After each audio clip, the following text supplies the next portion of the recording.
Hi, and welcome to our Aim for Good video series.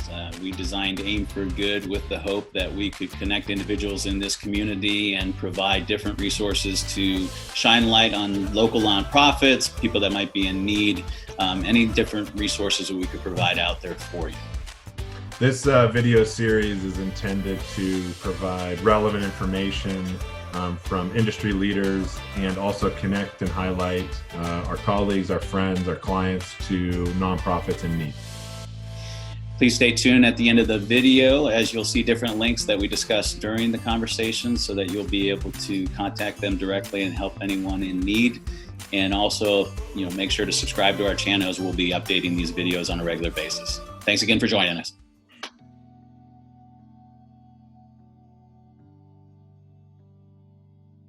All right, hello everybody. Thanks for joining us again today. We are excited to have Pat Kelley here today. He is the superintendent of Murrieta Valley Unified School District.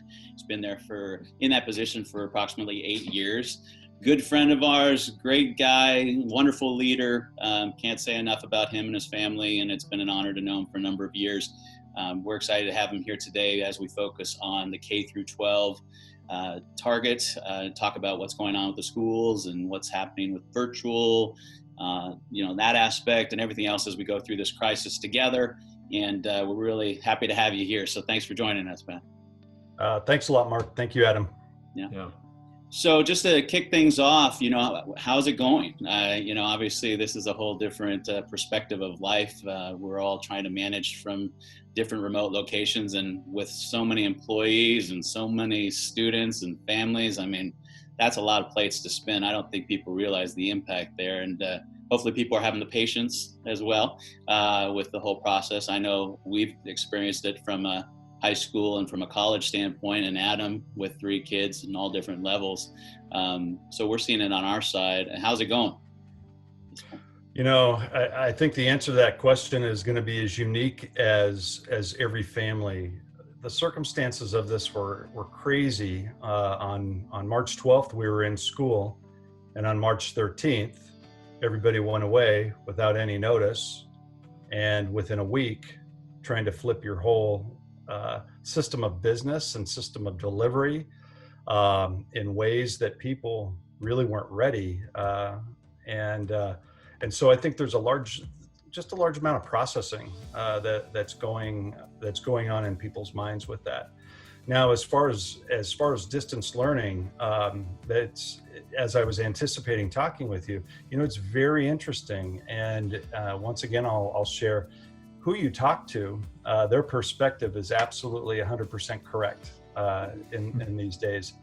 I talked to a parent who was so over the top thankful for the manner in which we design things and creating some flexibility within their family's schedule, and with multiple kids and number of devices and internet broadband ability and who's on it at what times. And then I talked to another parent who wasn't pleased and how it wasn't working. And both of those families were correct. They were both right in their assessment. And what we're finding is that individualization and what every family needed and what every kid is requiring is so very different. And so those are the challenges that I think are occurring for education right now, to do the very best you can in these circumstances. The group that I think I'm so proud of our teachers, who very quickly flipped in the way they did their craft and did their business. And if you think of that and what that takes, that was a huge endeavor. The rest of my heart goes to the parents because they have quickly learned, wow, this is this many hours together to create an accountability system, and to really try to replicate instructionally what's there is a challenge. And we've come to the, why we do our best, and we'll continue to do our best and try to shift and when different things come up. What we're finding is you can't replicate what was. And so we're just going to have to wait there. You can just do your best and try to fill those holes and fill those gaps. Can I just to jump in? So from March, I guess 13th until now, right? It seems like it's been an ever-changing scenario that's been coming down either from the state or from the federal government. Are you guys operating from a standpoint of get through the school year and then we'll start planning and thinking about what happens in the fall, or where are you guys at in that process? How is it changing on a, I guess, a daily basis? Yeah, often, I'm looked to provide information like I have some sort of crystal ball into the future. And frankly, my source of things is watching the news, watching the governor, watching the federal level. I'm on calls with Riverside Regional Public Health, and you begin to put all those things together. We are officially in this area closed through June 19th. And so that has made it easy for us to say, this is how this year will be rolling out. We'll continue to roll out in distance learning. And so we want to close, close out the year. And I'll talk a little bit about, some of the things we think about with those rites of passages, the graduations in particular. That's a big deal. We're needing to figure that out. I would say right now that we're in the mode of we learn day by day, and as quickly as this virus crisis plays out and how it changes daily and changes hourly, so do our plans. And so it's requiring us to think about a plan A, a plan B, a plan C. We are right now thinking about both summer school and the fall. And summer school, what will summer school be like? Well, we need to plan for it potentially virtual. We need to plan for it possibly opening up a little bit and kids can come on, but under what conditions? And so you're forced to put resources toward both of those endeavors. And that's incredibly taxing, trying to figure that out and having no guarantee about which way it's going to go. So you pay attention a lot to when the governor says, I'm not quite sure that we'll be seeing large gatherings before the fall. Well, those are clues that we have to pay attention to.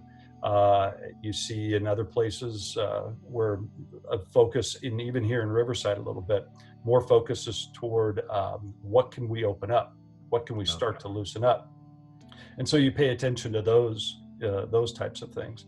But I do believe that whenever we are back together, it will look, there'll be a phase in and it will look different from how it did on March 12th.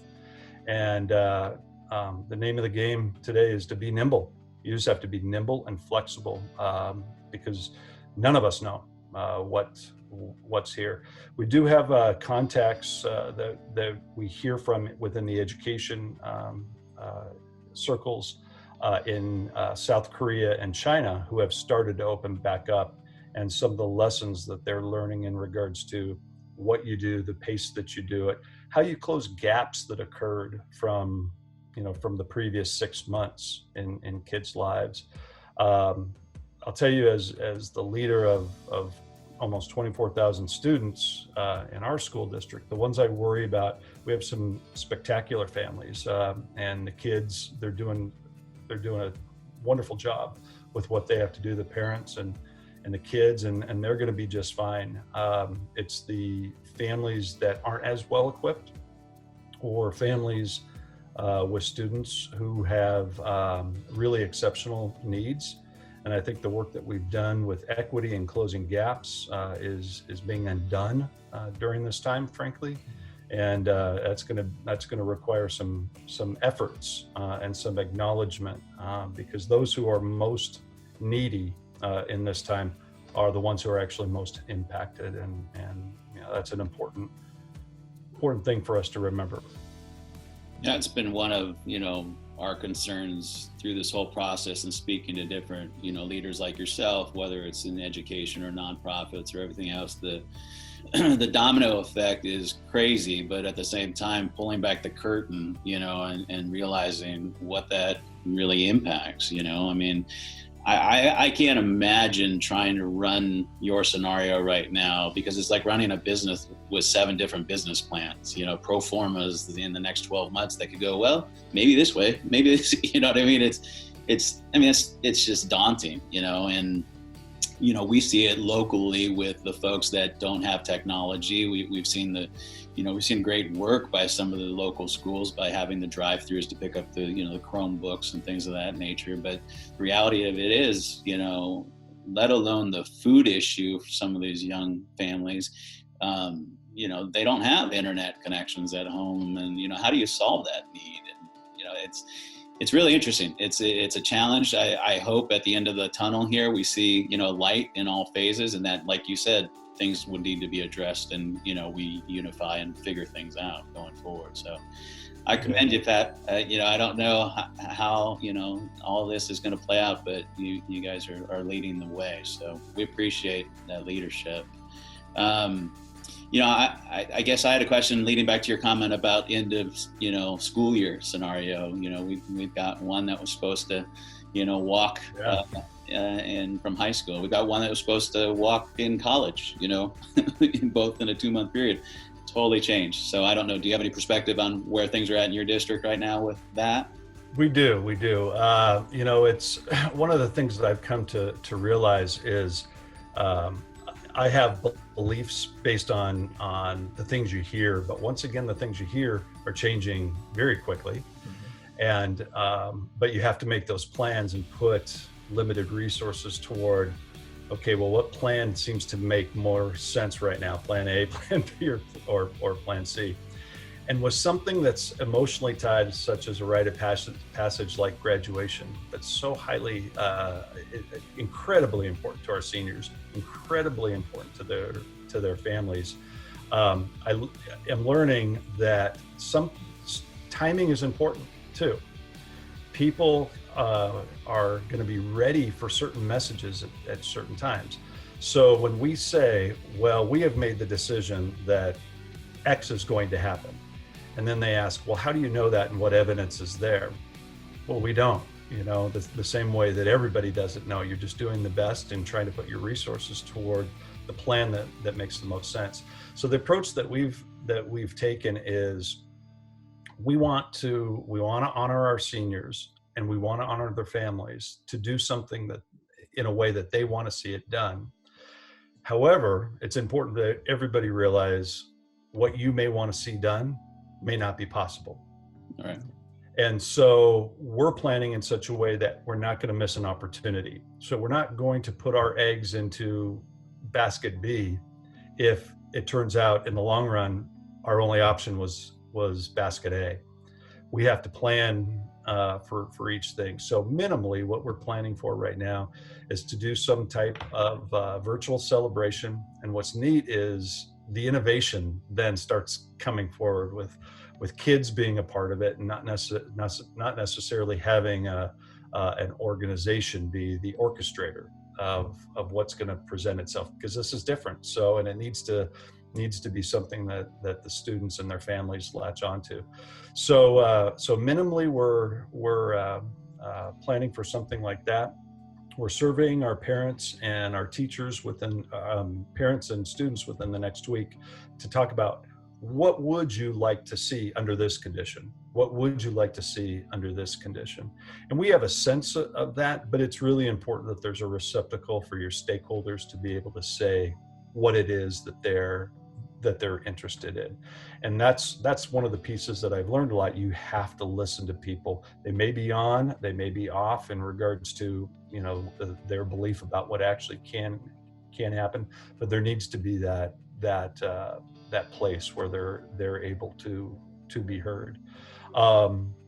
We'll look towards something later on where there's a convening, because one of the things you learn about 18-year-old seniors is they aren't all that interested in sitting in a ceremony and listening to people speak to them. They're interested in that opportunity of closure with the people that they've spent so many years with, and having that opportunity to finish that up.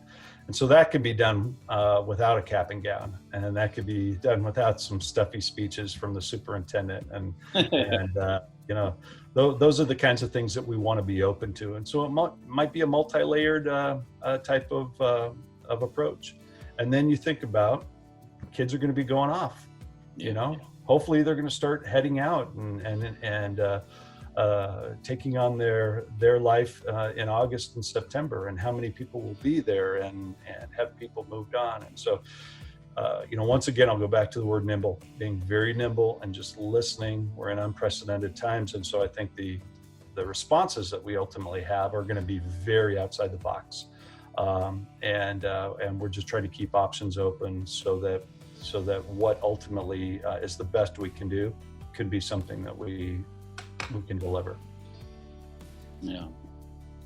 So I guess since I have you here, I'm going to take advantage of it, because I'm a parent of 3 younger kids. I'm just kind of curious from your perspective, and I know everything is so new and you don't have, I guess nobody has any experience with all this, but I'd just be curious what your advice would be for parents and how they handle, you know, dealing with their kids. They've never done homeschool, like what the priorities are, because my wife and I talk about it all the time, and it seems like we evolve in what we think is most important today, or you know, last week it might be different.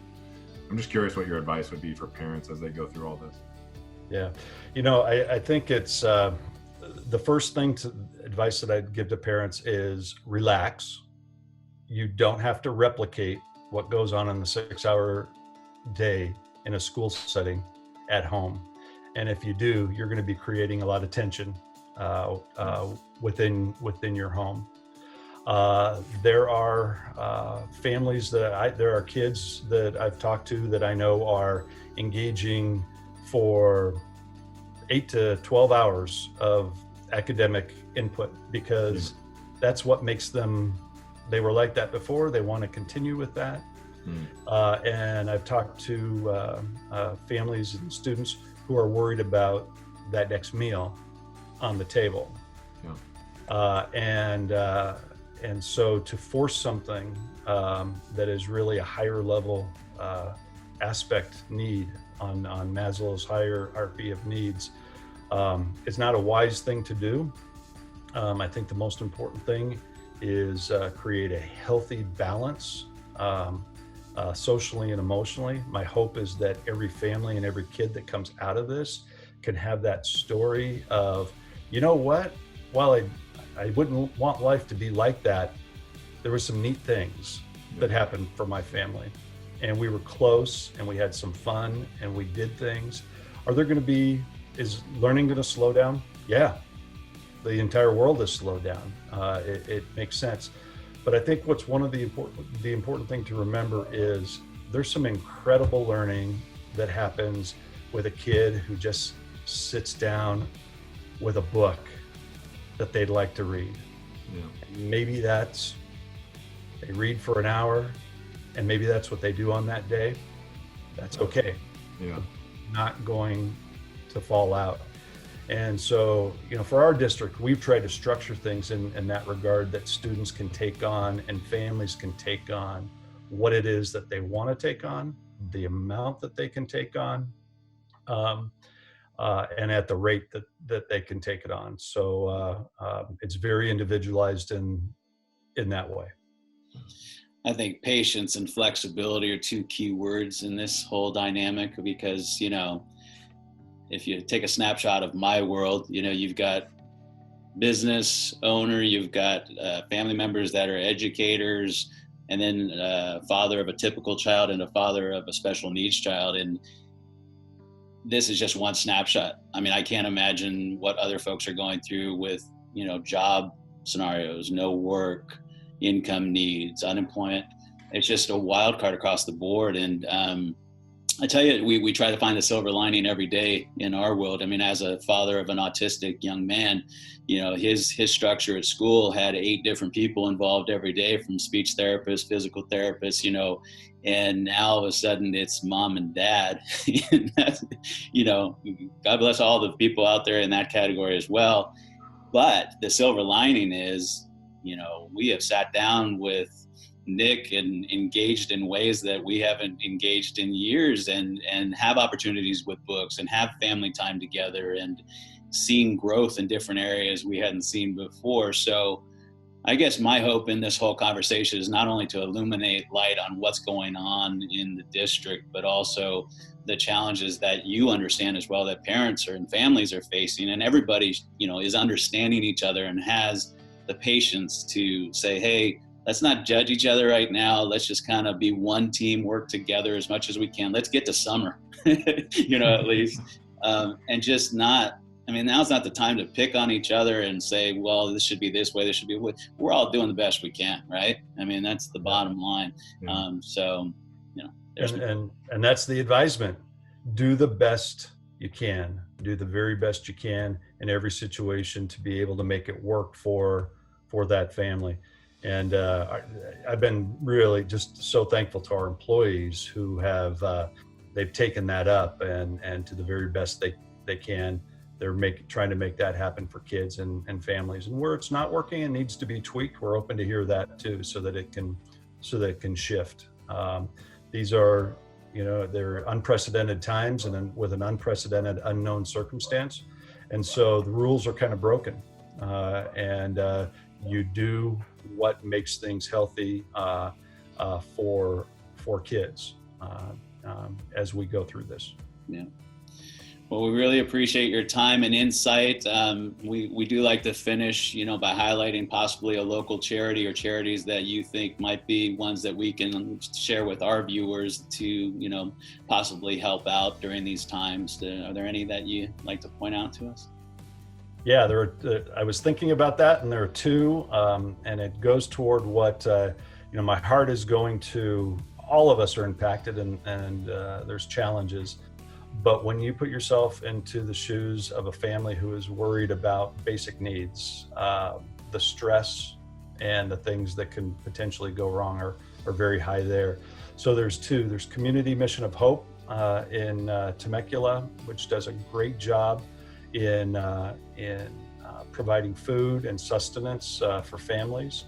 And up in the Murrieta area, I'd like to highlight the Salvation Army, which is an outstanding regional outreach program that really is touching the lives of people throughout the valley and several cities throughout the valley. And they're doing some amazing work. And so support for them is really super. Perfect. Well, thanks, Pat. We appreciate you. Appreciate all your hard work, and take care of yourself. Stay safe and well. All right. And all the best to your families. Okay. All right. Take care. Thanks a lot. Bye-bye. Bye-bye.